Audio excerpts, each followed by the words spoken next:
eu assisti ao novo filme de terror da Netflix e vou dizer pra vocês aqui se valeu o baldinho de pipoca ou não. Eu sou a Adriana Cinti, seja bem-vindo à sessão 77.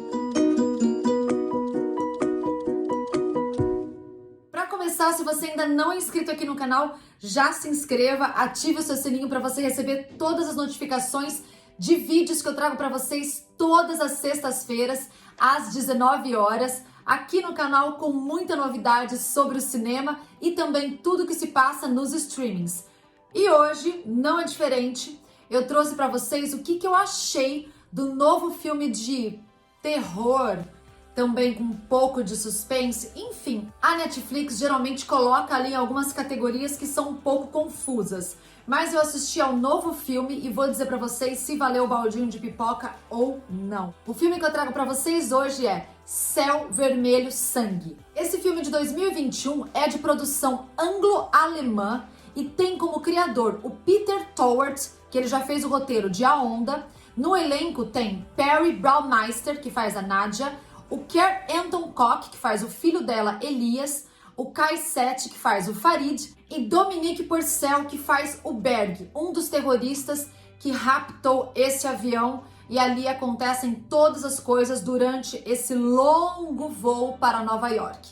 A premissa do filme é o seguinte, já vou dizer para vocês aqui que até aqui eu não darei spoilers, mas depois eu vou trazer esse filme pro quadro Cenas Extras, porque tem muita coisa que eu achei ali no filme e que para isso eu preciso dar spoilers, mas calma que eu vou avisar.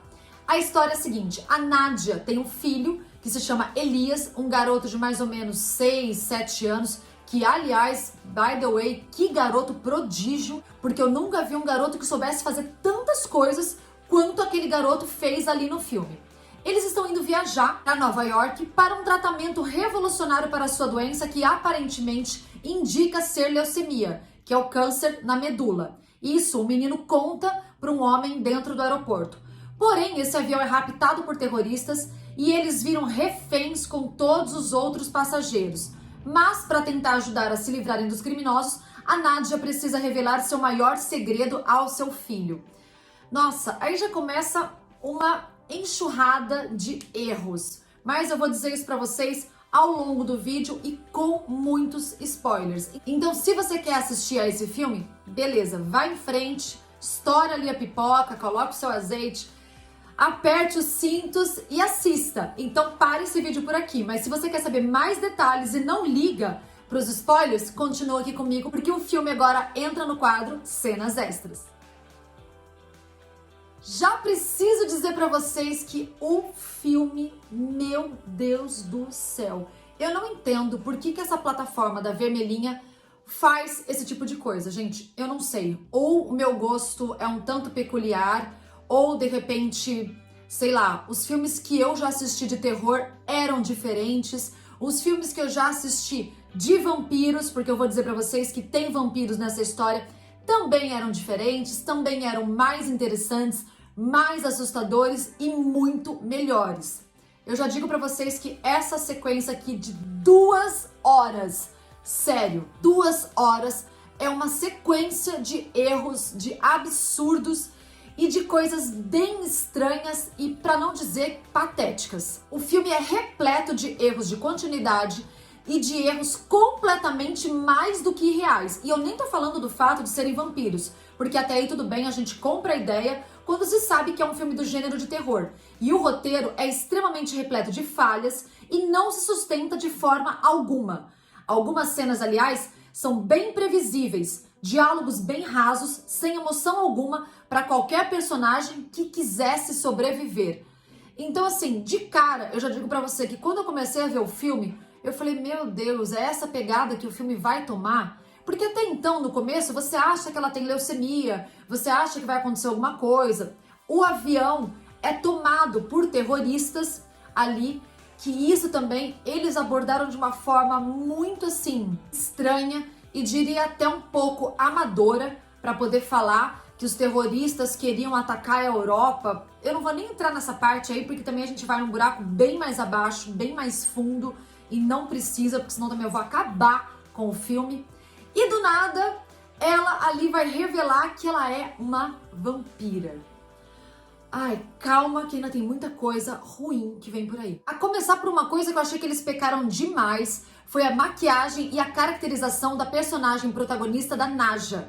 Gente, eu achei muito estranho. Eles colocaram só uma mudança de cores nos olhos quando ela vira vampira. Ela tá careca, não sei por quê, porque também eu não entendi. Eu acho que ela fez tudo aquilo exatamente pra justificar a suposta leucemia dela. Porque até então, os outros vampiros, quando se tornaram vampiros, não ficaram carecas.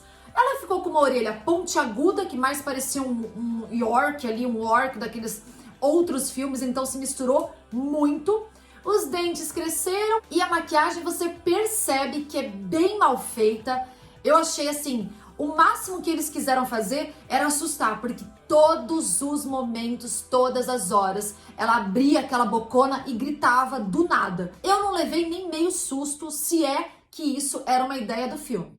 Aí vem uma sequência de erros, que Deus que me livre, qualquer ser com um mínimo de inteligência, qualquer ser com um QIzinho ali um pouquinho ok, perceberia. Tem um amigo ali que é o Farid e ele começa a se envolver na trama principal e depois cortam o braço dele porque ele é mordido por um dos vampiros, então ela vai cortar o braço dele para poder cessar esse, digamos assim, esse feitiço. E aí ele fica maneta, óbvio. Só que no final do filme ele é preso e colocam algemas, ele é algemado para trás. Gente, como se não bastasse esse erro já, porque uma algema não pararia sem uma mão, ainda eles reforçam ainda mais isso, porque lá o comandante das forças especiais, que de forças especiais não tem nada para tentar retomar o avião dos terroristas, ele fala: olha, soltem o Farid, tirem as algemas dele. E aí é filmado mesmo de perto, ele tirando as algemas dos braços, assim, das costas de trás e colocando. A hora que eu olhei aquilo, eu falei, pelo amor de Deus, é que isso já era bem no final do filme. Mas eu olhei e falei, meu Deus do céu, que erro grotesco. Outro erro bem grotesco. Da parte de baixo do avião é arrancada uma porta que haveria, óbvio, uma despressurização do avião e sugaria todos. E não somente o vampiro vilão psicopata e depois a Nadja e o Elias ficaram ali contemplando a linda paisagem diante ali da porta do avião toda aberta. Eu não entendi. Quer dizer, aquela despressurização só funcionou com um vampiro vilão, com ela e com ele, com o menino. Ai não, vamos respeitar eles dois, porque eles estão ali sentadinhos, tendo um bate-papo, um tete-a-tete, mãe e filho, e acho que eles precisam continuar mais ali um pouquinho, né? Vamos deixar assim. Mais um erro ainda continuando nessa cena, onde a porta do avião foi arrancada e com certeza teve aquela despressurização, o sol entrou. E aí, claro, matou o vampirinho ali, o Psycho Viper, ele acabou morrendo ali, porque só os vampiros a gente já sabe que é uma prerrogativa básica, que os vampiros não gostam de sol. Porém, o sol também só pegou o vilão, o psicopata. Ele não pegou a Nadja, que ela ficou ali, inclusive, ela ia encostar na criança, aí ela voltava. Mas assim, a gente subentende que quando o sol entra, quando o sol nasce, os raios já atingem quase todos os lugares. Então assim, ficou bem estranha essa cena. Era de propósito que o sol veio ali e pegou só o psicopata do vilão chato. Aí acho que eles falaram, vamos colocar um certo drama, né, nesse filme, pra de repente dar um peso. Aí é forçado. Quando um passageiro tenta comprar o seu atendimento médico por $1 milhão e depois pede pro vampiro pra não morrer. E ali ele decide não mordê-lo só de birra, sendo que queria matar todos. Então assim, o próprio vilão tem horas que ele vira um monstro sem pensar muito, porque inclusive ele foi mencionado no filme por diversas vezes como sendo um psicopata, porque ele não tinha controle nenhum das suas emoções.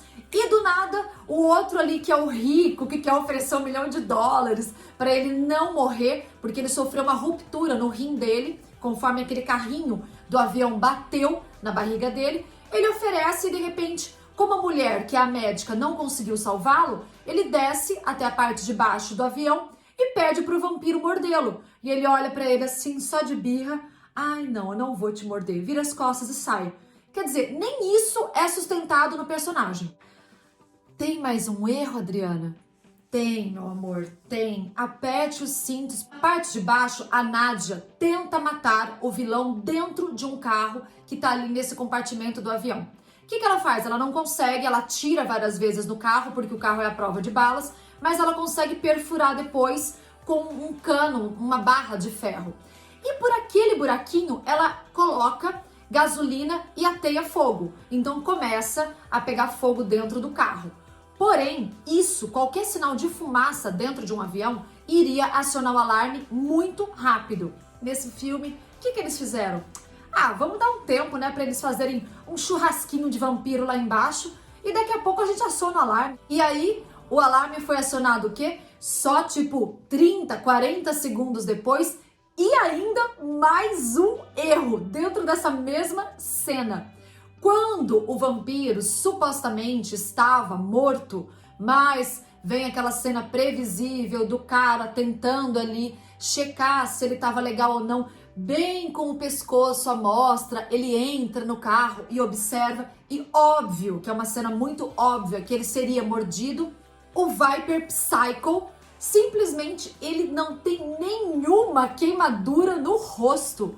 Meu Deus! Se ele teve aquele incêndio dentro daquele carro, o mínimo que ele deveria ter eram algumas escoriações, algumas queimaduras, ou até uma sujeira preta no rosto. Mas não, o Viper Psycho é maravilhoso e ele é super, ultra, mega power poderoso. As cenas são extremamente previsíveis, a criança indo para o aeroporto para a mãe, as janelas fechadas são bem fracas, porque afinal de contas, por que uma criança iria para o aeroporto em plena quase madrugada?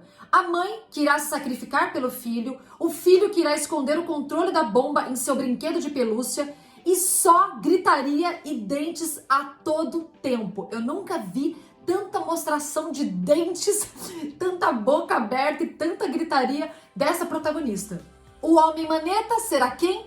Claro, o salvador da pátria. Então isso já era também bem óbvio desde o começo do filme, quando ele aparece ali conversando com o Elias, que é o garotinho dentro do aeroporto. Mas Adriana, nós temos algo bom pelo menos nesse filme? Não é possível, será que tudo é ruim? Não, a gente tem uma coisa muito boa. O ator que interpreta o Elias, a criança. Esse ator, que é o Carl Anton Koch, ele foi espetacular. Algumas cenas ele soube transitar muito bem entre uma cena e outra ali. Ele soube segurar o personagem e de verdade, pra mim, ele foi uma das únicas coisas bacanas no filme, porque de resto, o elenco, eu não gostei de nenhum.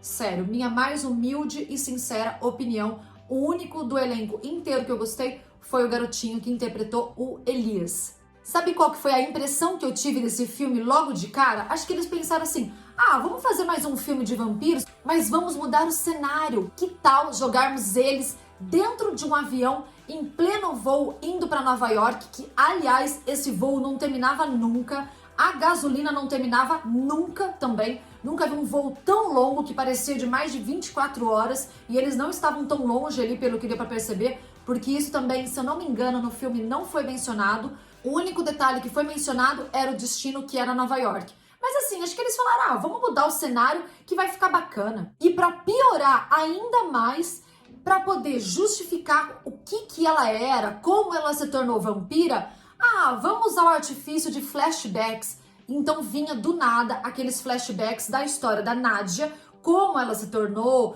que o marido dela morreu também, e aconteceu tudo aquilo, aquelas coisas. Era um tal flashback pra lá, flashback pra cá. Era uma coisa tão chata, tão repetitiva, e justamente para justificar algo que poderia ter sido tão mais simples e dito assim de uma outra forma, porque também todo mundo já tinha entendido que ela era uma vampira. Mas assim, até aí dizer de onde ela virou vampira e por quê, a gente se desprendia da ideia do avião, você esquecia que o avião tinha sido tomado pelos terroristas e que eles estavam ali num voo e naquele ambiente que simplesmente não favoreceu nada. O jogo de adversidades nas intenções e maturidades dos personagens. Ora, a criança é muito esperta e adulta, ora, ela entra em choque e não consegue alertar sobre o que está acontecendo e só grita Farid. Isso eu também achei bem estranho. Em algum momento, o menininho Elias era um gênio, nossa, ele era um expert em tudo. Num outro momento, ele entra em choque e só grita Farid, Farid, e de repente começa a chorar, não consegue explicar o que está acontecendo para salvar o Farid e o mundo. Porque ainda entra uma questão aí gigantesca que os vampiros podem ser soltos de dentro daquele avião quando chegar a noite. As cenas da protagonista, desculpa, mas são bem patéticas. Quando ela fica muito nervosa, ela começa a correr ali entre as poltronas do avião. E, gente, sério, eu quase dei risada, porque assim... Ai, meu Deus. O que você imagina de um vilão? O que você imagina de um vampiro? Que ele é muito forte, né? Que ele tem ali forças malignas. Do nada, a Nádia se prende com o pezinho dela em um banco, ela se enrosca a unha, de repente, no tecido, ela dá uns pulos que parece que não consegue pular direito. Olha, pra quem já viu vários filmes como eu, ou você aí também, que por acaso tenha visto algum filme de vampiro, a gente sabe que os vampiros saltam, pulam, alguns andam até na parede. Ela se sentia presa, ela se sentia ali, de repente, nem conseguindo segurar uma porta com um cara ou com alguém que estivesse tentando arrombar um outro lugar. Então, assim, essas cenas foram de verdade vergonhosas. Foram. Vergonha alheia total. E ainda o suspense e a seriedade sobre o terrorismo e como isso é lidado pelas autoridades se esvaiu em sangue. Aliás, foi pelo ralo um filme de terror. Ou seria um filme de horror que não se sustenta em nada. Então, sinceramente, vocês acham que valeu o baldinho de pipoca? Pra mim, estourei pipoca à toa, gastei meu azeite à toa, odiei esse filme. Eu não consegui gostar de absolutamente nada, a não ser a interpretação do ator mirim, a criança que fez o Elias, como eu já disse anteriormente. Mas eu achei o filme muito fraco, o roteiro muito confuso. Eles poderiam ter usado, por exemplo, de vários lugares ali de esconderijos dentro do avião, que é o cenário que foi escolhido. Nem isso eles fizeram. Então, assim, um toque, uma pitada ali de suspense que poderia ter sido inserida no filme, eles esqueceram. Ah, vamos colocar um bando de dente aí pontiagudo, essa maquiagem horrorosa nessa careca, que tá tudo ok. Então, pra mim, realmente não valeu nem uma pipoquinha. Se você gostou dessa indicação aqui, se você quer comentar, se você achou algo interessante nesse filme, coloca pra mim aqui nos comentários, deixa já o seu like, pra semana que vem vir com mais vídeos aqui pra vocês, com mais novidades, e fique aí aguardando que já já tem mais. Até já!